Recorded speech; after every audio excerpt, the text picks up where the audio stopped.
le monde tourne. Direction la Birmanie, refusant de tirer sur leurs concitoyens. Les informations pullulent. Tout de suite, voici les informations. C'est le moment d'ouvrir la page internationale avec Ealichi Dorelas depuis Boston, Massachusetts.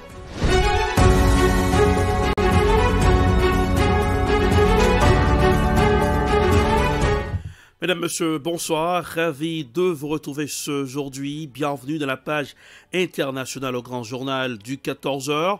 Depuis la newsroom dans la capitale des grandes universités du monde, Boston, Massachusetts, et Ealichi Dorelas pour présenter la page internationale. À Jacques Maël pour le grand journal. Colonel François Roubans assure les manœuvres techniques. Bonsoir aux auditeurs de la radio évangélique Hosanna 102.3 FM. À Jacques Maël, le président ukrainien Volodymyr Zelensky a déclaré le 17 novembre que ne pas savoir ce qu'il s'est passé en Pologne où un missile est tombé 2 jours plus tôt, après avoir pourtant soutenu que le territoire polonais avait été victime d'une frappe russe. Voici un reportage signé RT.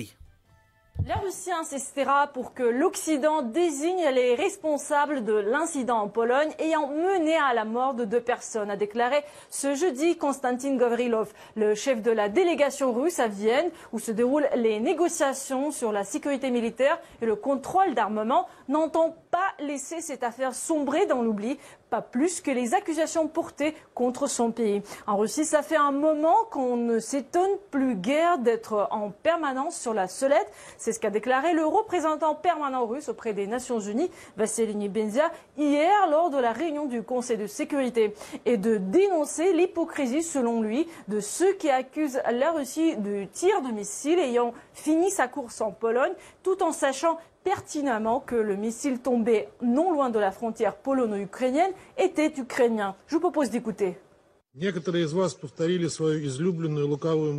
Certains d'entre vous ont répété leur mantra pernicieux préféré. Sans la Russie, nous ne serions pas là où nous en sommes. Je tiens à vous rappeler une fois de plus, nous ne serions pas là où nous en sommes s'il n'y avait pas eu à Kiev en 2014, avec la participation directe d'un certain nombre de pays occidentaux, un coup d'État anticonstitutionnel sanglant, dont les dirigeants, en mettant dès le premier jour le cap sur la distorsion de l'histoire et l'évincement de la langue russe, ont provoqué un conflit civil interne aigu.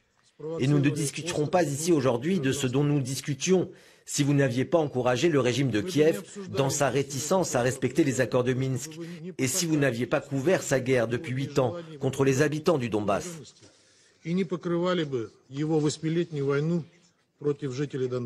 Vassily Nebenzia a également souligné que la situation du conflit en Ukraine était imputable à l'Occident, qui n'a fait que prolonger la confrontation en livrant nouveaux armements et aides financières à l'Ukraine et en s'abstenant de faire pression sur l'Ukraine pour qu'elle se rende à la table des négociations sur la base de conditions réelles et non en cultivant les fantasmes des autorités ukrainiennes de victoire totale sur la Russie. Pour rappel, le 15 novembre, un projectile de fabrication russe, selon Varsovie, est tombé près de la ville de Lublin, causant la mort de 2 personnes. Cet incident s'est produit alors même que l'armée russe menait des frappes aériennes massives sur les infrastructures ukrainiennes. Le ministère russe de la Défense a qualifié l'incident de provocation délibérée visant une escalade de la situation. La défense russe a également affirmé que les destructions dans la commune polonaise, non loin de la frontière ukrainienne, auraient été causées par un missile antiaérien utilisé par la défense ukrainienne. Le ministère canadien de l'immigration a reconnu dans un rapport publié fin septembre que son système est teinté de racisme. Le Québec est la province canadienne où le taux de rejet d'étudiants africains est le plus élevé, environ 70% entre 2017 et 2021. Voici un reportage signé Africa News. Les personnes originaires de pays africains cherchant à étudier au Canada doivent se battre pour obtenir un visa. Des taux de rejet élevés des dossiers de ces étudiants ont été révélés, en plus de devoir payer des frais de scolarité allant en moyenne de 17 à 19 000 $ canadiens par année universitaire. Les étudiants africains doivent également fournir des garanties financières. Qui se sont fait refuser le visa plus de 5 fois. Donc ça, généralement, c'est lié toujours au problème des finances. Parce que lui m'avait dit, la première fois, il me dit, j'ai pas assez de fonds pour pouvoir immigrer au Canada.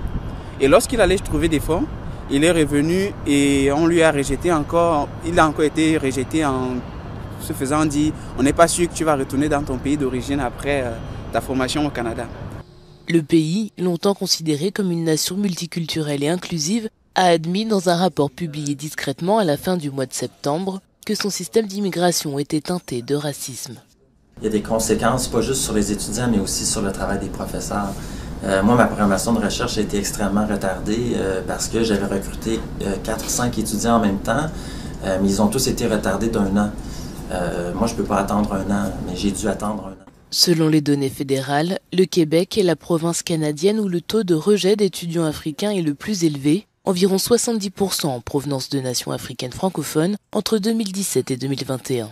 Quand il y a des étudiants qui viennent d'Afrique, peu importe leur statut social, peu importe leurs ressources financières, on leur dit tout le temps qu'il y a quand même des risques que ce soit refusé, même si leur dossier est vraiment béton, parce qu'effectivement, il y a des différences de traitement qui sont flagrantes. Dans son rapport de septembre, le gouvernement a promis d'améliorer la formation de ses agents d'immigration, des efforts salués par l'avocate qui souligne que le problème de racisme systémique au Canada ne sera pas résolu du jour au lendemain.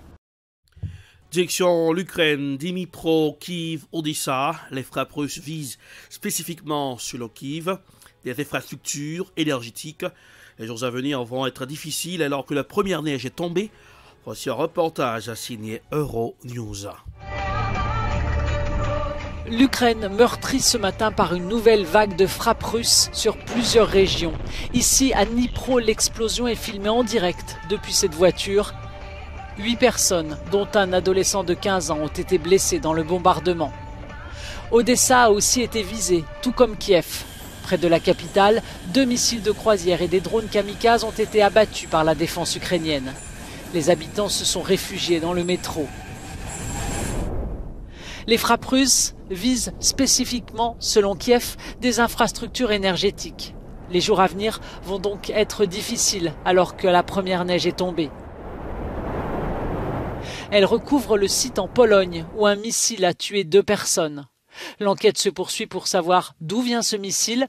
Pour l'OTAN et Varsovie, c'est un engin ukrainien. Kiev continue à affirmer que c'est une arme russe et réclame un accès à la zone. Nous irons en Algérie. L'Algérie accueille sur son territoire pour la première fois un exercice conjoint avec la Russie, appelé Bouclier du désert 2022. Les manœuvres ont commencé mercredi et dureront jusqu'au 28 novembre. Voici un reportage signé I24 News. C'est un degré de coopération militaire jamais atteint auparavant entre Alger et Moscou. Pour la première fois, l'Algérie accueille sur son territoire un exercice conjoint avec la Russie. Baptisé Bouclier du désert 2022, l'opération doit se terminer le 28 novembre prochain. Objectif : la lutte contre le terrorisme par la mise en pratique des tactiques antiterroristes des 2 armées dans des environnements désertiques.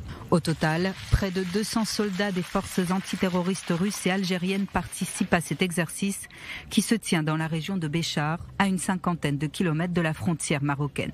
Une première édition des exercices russo-algériennes a eu lieu en Ossétie du Nord en octobre 2021, durant lesquels 200 militaires des 2 armées ont testé des équipements et des techniques de lutte antiterroriste dans un environnement rural et montagneux. Dans un entretien accordé aux médias d'État russes Sputnik, le vice-président de l'Assemblée populaire nationale, Boutelja Halel, salue cette initiative commune.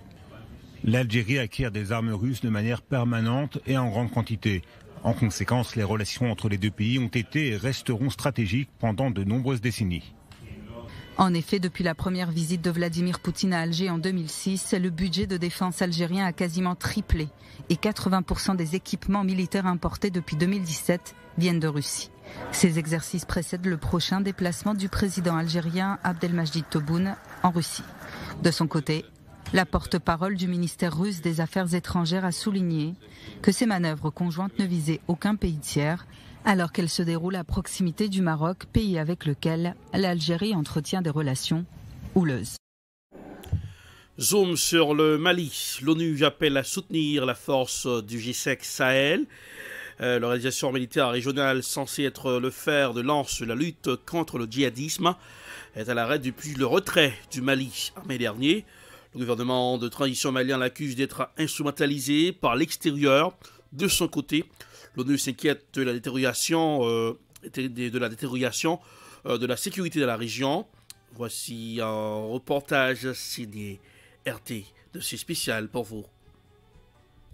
Grâce au professionnalisme des forces de défense et de sécurité maliennes, il a été établi que les 49 militaires ivoiriens se trouvaient illégalement sur le territoire national du Mali. Par conséquent, ils ont été immédiatement interpellés et leurs armements, munitions et équipements ont été saisis. Le 10 juillet dernier, 49 militaires ivoiriens sont interpellés à l'aéroport de Bamako. Accusés d'être des mercenaires venus déstabiliser le pays par le gouvernement de transition, ils sont inculpés et écroués un mois plus tard par la justice malienne pour tentative d'atteinte à la sûreté de l'État. Démenti de la Côte d'Ivoire, qui demande leur libération sans délai. Abidjan affirme que les 49 soldats sont des éléments nationaux de soutien de la MINUSMA, la mission multidimensionnelle intégrée des Nations Unies pour la stabilisation au Mali. Pourquoi nos hommes sont déployés avec leur armement? Le MOU signé avec l'ONU nous autorise à détenir des armes pour nous protéger et protéger les installations qui nous abritent. Les détachements sont donc engagés avec leur armement et le transport de ces matériels a été effectué conformément à la réglementation, à savoir un avion pour le personnel et un autre pour les armements et munitions conditionnés dans les caisses. Ils n'ont donc pas débarqué avec des armes en main et habillés en uniforme, ils n'ont nullement caché leur identité. Toute cette polémique ne devait donc pas avoir lieu. Et si dans un premier temps, les équipes de l'ONU, tant à New York qu'à Bamako, ont corroboré la version ivoirienne, de nouvelles informations ont permis de dévoiler que les soldats ivoiriens n'étaient pas considérés juridiquement, légalement et administrativement comme des éléments nationaux de soutien par les Nations Unies. Quelques jours plus tard, Bamako décide d'expulser le porte-parole de la MINUSMA, lui reprochant d'avoir publié sur Twitter des informations tendancieuses et inacceptables au sujet des 49 militaires ivoiriens arrêtés.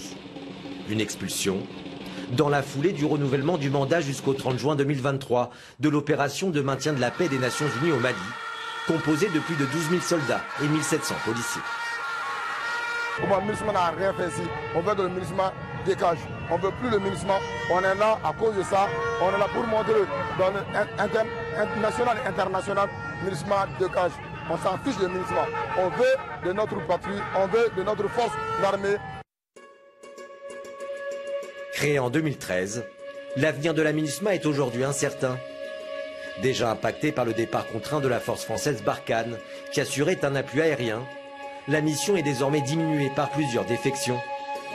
Après la Suède, l'Égypte, le Royaume-Uni ou la Côte d'Ivoire, l'Allemagne a annoncé ce mercredi le retrait de ses troupes du Mali, au plus tard d'ici fin 2023.